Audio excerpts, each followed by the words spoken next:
From HanselMinutes.com, it's Hansel Minutes, a weekly discussion with web developer and technologist Scott Hanselman. This is Lawrence Ryan announcing show number 335, recorded live Thursday, August 30th, 2012. This episode is brought to you by Telerik, offering the best in developer tools and support. Online at telerik.com. And by Franklins.net, training developers to work smarter. And now offering GesturePak, a powerful gesture recording and recognition system for Microsoft Connect for Windows developers. Details at gesturepak.com. In this episode, Scott Hunter talks with Rowan Miller from the Entity Framework team about the recent EFv5 release. Hi, this is Scott Hunter. This is another episode of Hansel Minutes. Hanselman is still lost out in the world on vacation somewhere, and so I'm still filling in for him today. And today I have with me Rowan Miller from the Entity Framework team. Hi, so as Scott said, my name is Rowan Miller. I'm a program manager on the Entity Framework team here at Microsoft. Been on Entity Framework team for about 4 years now. Moved from Australia to the US to work on the team. Started off as a tester on the team and have been a program manager for about 2.5 years now. So Rowan, we just shipped .NET 4.5, Visual Studio 2012. Can you kind of tell us what, if I'm a developer writing database applications, what's new in Entity Framework this time around? So this release is Entity Framework 5, which introduces quite a few cool new features if you're a developer. First up, we have support for enums. Now, you could use enums in your model before, but it was quite hacky, so we now have native support for enums within Entity Framework. We also introduced support for spatial data types. Now, these are akin to like the geography and geometry data types inside SQL Server, but they're also part of our provider model, so they can work on other database providers as well. In addition to that, we have some awesome performance improvements coming. We saw up to a 67% performance improvement in an end-to-end application that we run here at Microsoft. Obviously, the stats that you get are going to differ depending on your application, but that's some pretty serious performance improvements. The EF Designer also has some cool new features in it. You can map to table value functions in your database, also known as TVFs. We have support for multiple diagrams and a whole new UI to match the look and feel of Visual Studio. And we also introduced some some improvements to help map to store procedures from the EF Designer.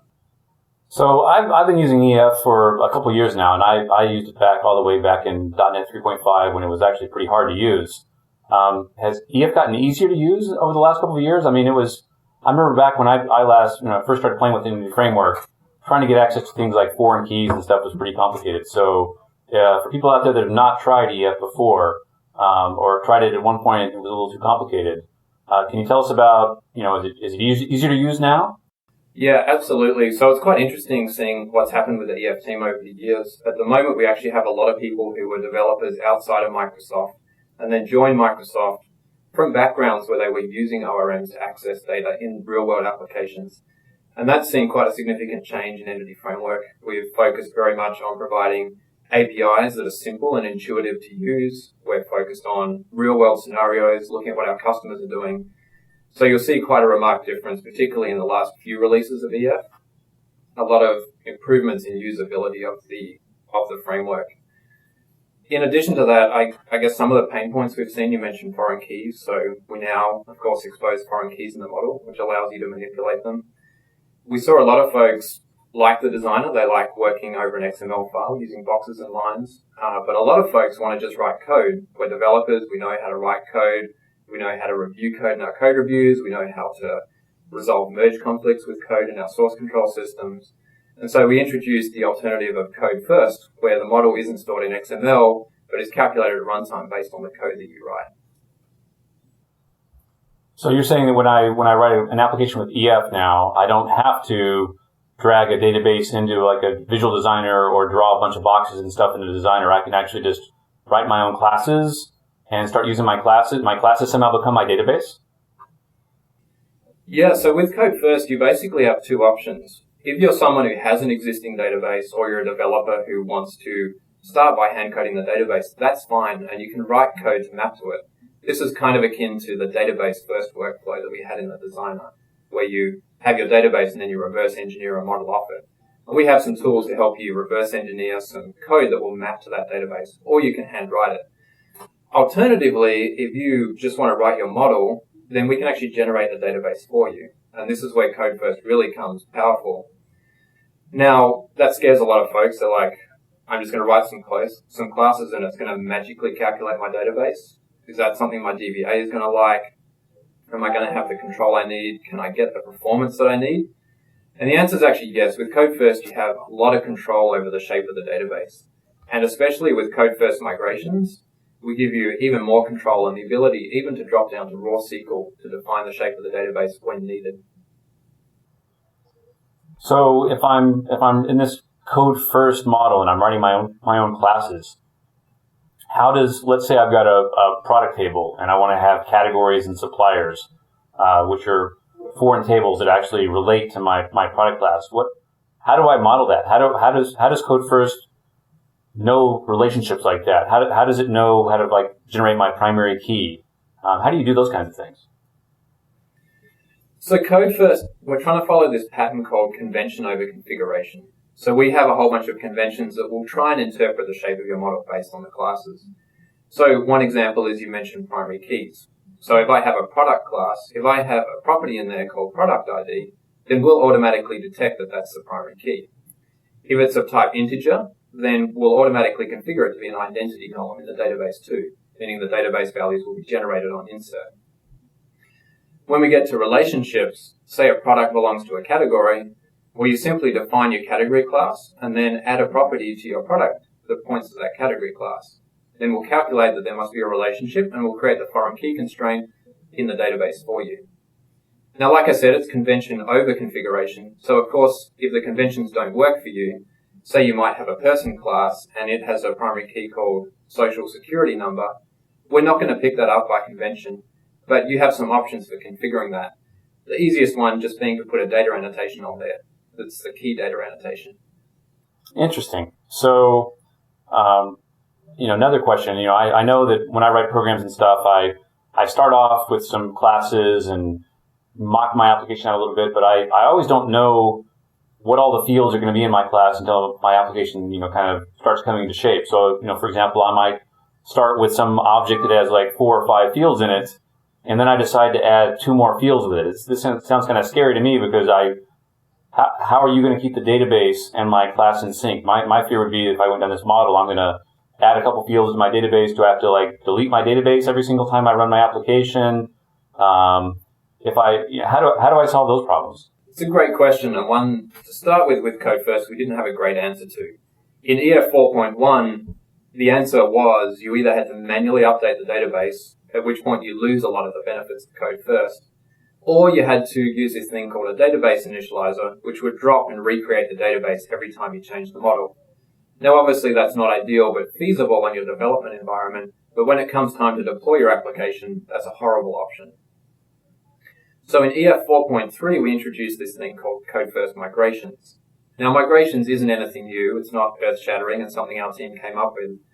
Migrations gives a way of writing some code that expresses how to upgrade and downgrade your database. So you have a set of ordered, well-known steps that express in code how to add properties to the model, or in turn, how to add columns into the tables in the database.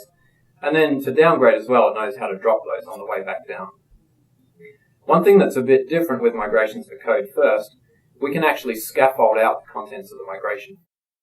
Because we know what the model looks like, and we know what it looked like last time you updated the database, we can detect anything that you've added or removed or changed in the model, and then we can scaffold some code for you that you can then look at and run, or you can edit if you want to. Interesting. So you're basically saying I can start with my class, I run my application, and my database gets automatically generated by Energy Framework with my class. And then I have a mechanism where I can go back and add a few more fields and run a step. And you're going to take the fields that I added and automatically generate a C# class or a VB class that contains the code that would take my database up to that step. That sounds great. Lets me keep in sync with my local database. But what about the scenario where I have version 1 of my product, I hand it to my customers, they buy it, they're running in their data centers, and then I start working on version 2, and I add a bunch of more fields, and we get version 2, how do they update their remote servers? I mean, I understand the development story where I can keep my local database in sync, but do we have a mechanism to, how do you do this with remote servers? How do you do this with on team development, for example? So the great thing about having a well-known ordered set of migrations is we actually record in the database when these are applied. So this is similar to other migration frameworks out there. We have a table that records which migrations have been applied to the database. So in a team environment, I may find that one of my fellow co-workers has gone and added 3 or 4 new migrations. Now I have, say, 20 previous ones already applied to my database. When I pull down his changes from source control, I run migrations, and migration sees that I already have a whole bunch of migrations applied, but I'm missing the 6 latest ones. So we'll take the 6 latest ones and apply them to my database. Now, the same mechanism can be used when you get to deployment, and it's what we'd recommend. But in some situations, having that extra table in the database isn't going to be okay, or having an application or some code from your local machine update the database isn't going to be okay either. This is obviously true when you have a DBA in the mix. So one of the things that we have in migrations is the ability to create a raw SQL script, which can be used to apply the migrations. So you just tell us what migrations you want a script for. So you might say go from version 2 to 4, and we'll generate a script to do that migration for you. The script can then be handed off to a DBA to be run in test environments, to be verified, and then eventually run in production. Interesting. So this kind of reminds me of active record on Ruby. So how does this compare or contrast to that? Did you guys take inspiration from that, or did we copy that? I'm just curious. Yeah, so like I said, migrations isn't anything new. Ruby on Rails is one example of a product that's done code-based migrations. There's like Fluent Migrator and a whole bunch of other ones out there that take a pretty similar approach. So when we got to this problem, we looked at a whole bunch of options and decided that the way the community is already approaching the problem is the right way to do it at the moment. That having code to go up and down is sensible, it's easy, it works well in team environments, and it's easy for these deployment scenarios that we talked about. So to that extent, we didn't want to reinvent the wheel, but we did add some value in that when you're using Entity Framework, you have this model that you're aware of. So it doesn't make sense to make some changes in your model and then have to go and hand code those changes in a migration as well, which is where this add migration, scaffold my changes for me, and then let me review and or edit those before I actually run them. Interesting. That brings up another point that I think is interesting in the whole migration standpoint.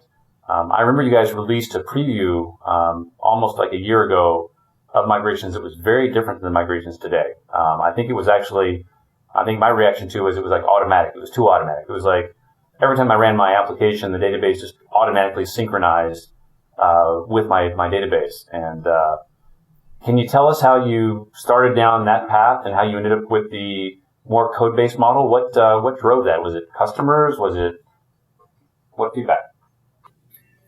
So that first prototype that we released kind of came from this. We were playing around inside Microsoft trying to work out, should we do something similar to what's been done many times before in the community? Should we look at some of the things we already have inside Microsoft that can do this database migration? Can we reuse some of that? And to start with, we started going down that path, being like, we have some components here that can do database migration already. So we looked at using those. It became very clear from the feedback in that first preview that our customers didn't like the path we were going down. And one thing we've been very careful to do in Entity Framework, we use this slogan, release early, release often. And that allows us to, basically in this instance, we threw away all the work we did and started again from scratch, building what our customers were asking for. Plus, obviously we don't want to just do what's already been done before. We wanted to take the power of Entity Framework, the learnings that our team have, the extra things that are possible when you have a model, and apply those to the problem space as well. So this must mean EF must be working a lot differently than it did back in the past. I remember back in the 3.5 framework days, when there was a lot of disgruntlement in the community that we were not listening to what the customers wanted, what the community wanted. So it sounds like you guys are working completely different than you worked 5 years ago. Yeah, absolutely. So starting with the EF 4.1 release, we started doing previews very early. we were releasing, in the late stages of releasing migrations, we were actually releasing a preview every 4 weeks. And these are very lightweight previews. We were literally just taking a build of what was checked into our source control system and publishing it on NuGet. So a few things have made that possible. One is having a nice, easy deployment mechanism like NuGet, where we can quickly and easily ship not just previews, but actual releases in between releases of the .NET Framework and Visual Studio. Interestingly, too, in those early stages of EF, obviously at the start of a project, there's a lot of legwork done to get a core framework up and running. So our team is executing very agilely now. We're listening a lot to our customers. We're able to deliver fun new features very quickly.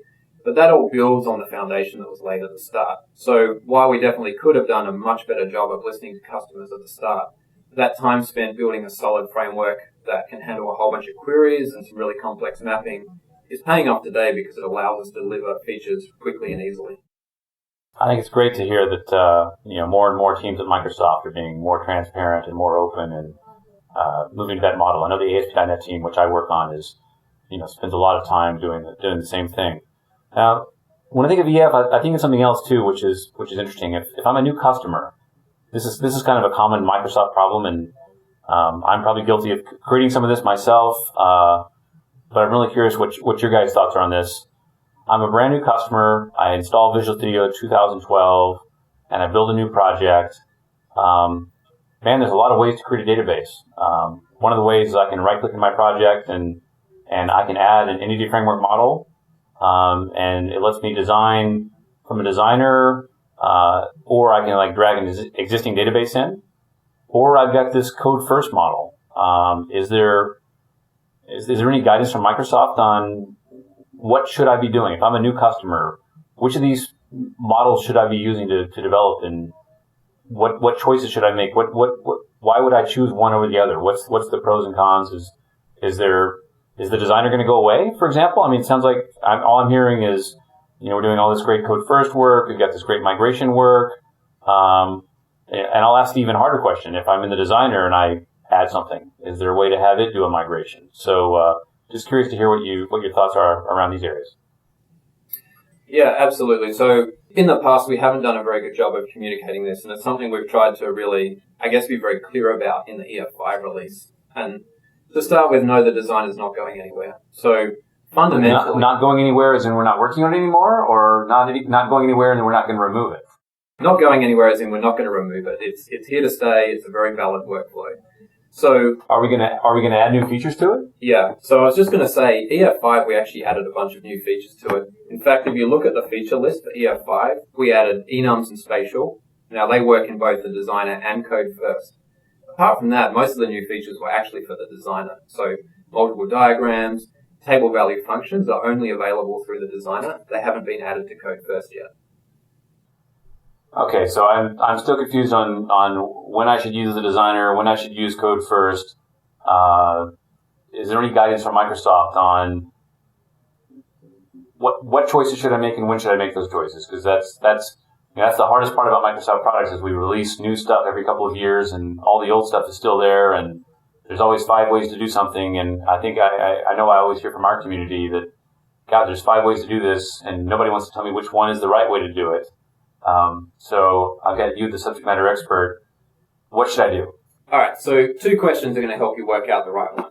So first question, something totally outside of your control. Existing database that a DBA has created or I've created in the past, or do I have a new database, i.e. my greenfield empty database I want to add tables to, or do I not even have a database yet? Am I happy for something to create the database for me? The next question, totally up to you, totally inside your control. And it really simply boils down to, do you want to use boxes and lines in a designer, or do you want to just write code? And then that basically leaves us with 4 boxes to fill in if we put those things in a grid. If I want to use the designer and target an existing database, that's called database first.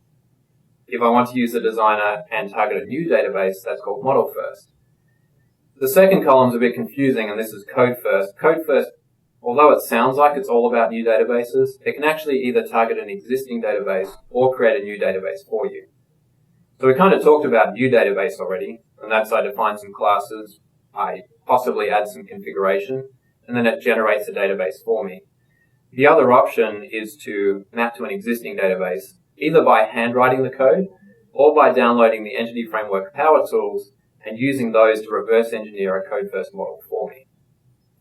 Now that brings up one set of questions. That's 4 different options, and there's no single entry point for those. So one thing we're looking at for the next release of Entity Framework is when I right-click Add New Entity Data Model inside my application, which has traditionally been the entry point for Entity Framework, is trying to include all of those 4 options in that single dialog so that we're giving our users one single place to go to help make the right decision for their application. Now, we actually have that, or a spec of this feature, up on our CodePlex site. So if you go to entityframework.codeplex.com and you look under the documentation tab, you'll find a link there to a bunch of feature specifications. And in there, you'll see the tooling consolidation spec, which is where we start talking about what that dialogue is going to look like and how it helps customers make the right decision. So entityframework.codeplex.com, that's kind of interesting. Isn't Codeplex where source code releases and stuff like that are supposed to be up there? And also it's kind of interesting to hear that you guys are you're putting your specs online before you even ship something. This seems like a change. Yeah, so this is just one more step along the continuum of being more open as a development team. So this isn't just specs before we release features. This is actually specs before we even start working on features. So we literally haven't even started working on this dialogue yet, but the spec is up there in public, and we'd love your feedback on it. And we don't just want your feedback as a token gesture. We're seeing in all the releases of Entity Framework, customer feedback is having huge impact on the actual product that we ship. We saw this in Code First, where the API looks nothing like it did to start with. And in migrations, again, like you said, the whole paradigm for migrations changed completely from the first release. Now, Codeplex is where open source code goes, and Entity Framework is open source these days. It's under an Apache 2 license, and we are actively working on features there. It's not just a toss over the wall, here's the code that we shipped. We are actually working on the next version of Entity Framework in the open source code base on Codeplex. So you're saying that I can go to entityframework.codeplex.com right now, download the source code for Entity Framework version. I'll have to ask you what version, and I can build and use that today? Yeah, absolutely. So our team is currently working on Entity Framework 6. So we shipped EF5 a couple of weeks back, and so now our focus is shifting towards the features for EF6. And you can go download the source code, build it, test it out, and you can actually test out some of the new features. So some that are already checked in. In EF6, we're introducing asynchronous support. So you can both query and save changes asynchronously using Entity Framework. That feature is checked in. You can go look at our unit tests and see how it works. We're introducing some new patterns for dependency injection. Again, you can go look at our unit test, download the code, try it out. We've done some work so that you can store models from 2 code-first models in a single database. That's something that didn't work in EF5, but we've already enabled it in EF6. Interesting. So EF6, what is that all about? Is there a roadmap somewhere? Is there a list of features? What if I want to have my feature? I want to have some crazy feature that I think should be in EF6. Where would I go and give the feedback that I want my feature to be in EF6? And also, what time? Do you guys have a time frame? Yeah, so all great questions. So entityframework.codeplex.com is the place to go if you want to log a feature request. If you've hit a bug that you want us to fix, go and log it there. Alternatively, if you have a bug that you've hit or you want a feature that is something that our team isn't planning to implement, then we're actually accepting contributions, and we've taken 3 contributions already from the community. So one example, someone wanted an interface put on object context, which our team wasn't really planning to do. It wasn't super high priority, but we actually checked in the contribution earlier this week for that change. There is a roadmap up on there too. So if you want to see what our team is planning to do, again, if you go to the documentation tab on the Codeplex site, you'll see a roadmap link there, which will tell you all the features we're planning to do. And I'll plug a couple while we're here, things that people ask for all the time. Store procedure support in Code First, it's coming. And the ability to customize the conventions that Code First uses, that's coming also. So this is interesting. Once again, I know ASP.NET, my team, open sourced our libraries, some of our libraries earlier this year. I'm curious if I'm a corporate customer listening on the podcast today. now that you're open source, does that mean that do I get the same support? How does that work? Can you kind of explain to everybody and how does this change the world for Entity Framework customers? Is Entity Framework only going to be released on CodePlex in the future, or is it still going to be like a Microsoft release? So that's a great question, and something we spent a lot of time working out inside Microsoft before we made this move. So it doesn't change anything to the way Entity Framework is released. Entity Framework is a fully supported, fully tested, signed by Microsoft, released by Microsoft with a Microsoft license and full Microsoft support. The only thing that changes is the way that we develop the product. So we're now open source. You can see what we're doing. You can test it out. You can even jump in and get on board with the development process. Bear in mind, if you want to submit code to Entity Framework, you're going to be held to exactly the same guidelines, testing standards, and everything that we use internally. So, same high-quality bar for development, but you can get involved in the development process, and when it comes time to ship, no changes to the way it was before. Interesting. So, basically it sounds like Microsoft is still the gate for all changes that occur in the Entity Framework. It's not just free-for-all. Yeah, that's correct. That is one difference in some open source projects. As far as like the administrators of the project, the people who can submit to the core code base, the people who can do the final code reviews, that is still the Entity Framework team here at Microsoft. Another interesting question now that you guys are open sourcing this Entity Framework 6. The .NET Framework ships with Entity Framework 4.5 in it today. How is this EF6 going to work with the Entity Framework in the framework 4.5? When I download Entity Framework 6, does it replace the one in my framework? How do I and also how would I migrate as well? I mean, if it doesn't replace it, how would I migrate to the new one? So can you help us out with that? Yeah, it's a great question. Entity Framework is definitely in a slightly confusing state at the moment. So Entity Framework 5, we always talk... A slightly confusing state. I love the confidence there. Yeah, so we tried to make it less confusing just by being very clear about the way we talk about things. So when we talk about Entity Framework 5, we're talking about the NuGet package that ships on NuGet. Now, that's not quite true because Entity Framework 5 is actually basically three pieces. One, it's the NuGet package that ships on NuGet.org. It's also some components that are still in the .NET Framework from the earlier days when Entity Framework was part of the .NET Framework. In addition to that, we also have the tooling, which is part of Visual Studio. So moving forward, the way it's going to work, the NuGet package is still primarily Entity Framework. But what we're actually doing is taking the components out of the .NET Framework and putting them into the NuGet package. Now, just to clarify that, the components are still going to be in the .NET Framework because they have to be there for backwards compatibility, right? Folks still need those classes inside .NET so that if their application depends on them, they're still there. But if you're just using the NuGet package, then with these components moved out, we can do newer, bigger features without having to update the .NET Framework. So for example, in EF5, to do the enums feature, we had to update components in the NuGet package.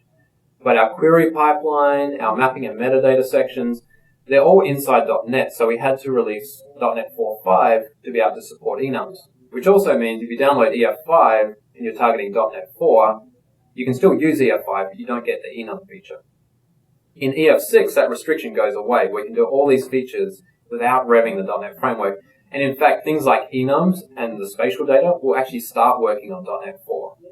So interesting. So as we move to EF6, you're going to basically give people using, sounds like you're going to target both .NET 4 and .NET 4.5 for EF6. Is that right?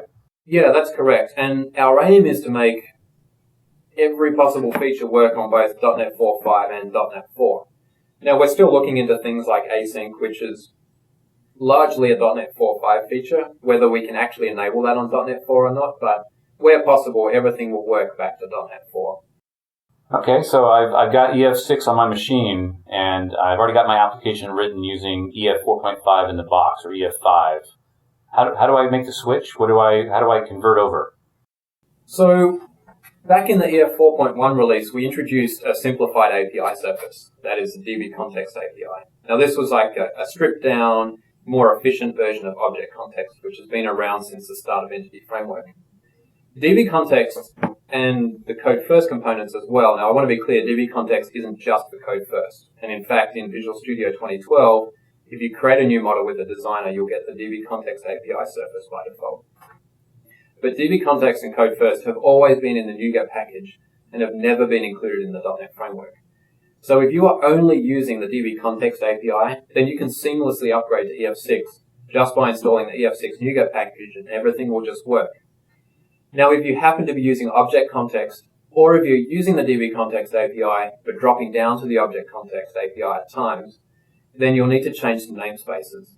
We've kept the API surface looking the same, but to avoid type conflicts with the types that are in the .NET framework, we've put them in a new namespace. So basically, to upgrade, in 99% of cases, if you're using DB context, nothing to do.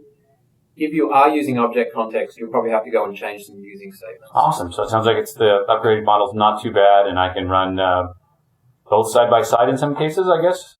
Yeah, that's actually one great thing about not being in the framework. Not only we're not in the framework, we're also not in the GAC, which means we're bin deployed everywhere. So you can have, you can open one solution that's using EF5, you can open another solution using EF6. And because there's no central source for EF on the box, those two apps can happily run side by side. Awesome. Well, I want to thank you for joining us today and talking to us about all the great new features that sounds like are coming in EF6 and some of the features that we actually built in EF5. Thanks, Scott. That's great. And I just want to give you one resource. If you want to know anything about Entity Framework, then you want to head to msdn.com/data/EF. Done a lot of work to the site, including a bunch of videos to help you get started with Entity Framework. Thanks. Thanks for listening to this episode of Hansel Minutes. Next week, Scott Hanselman should be back.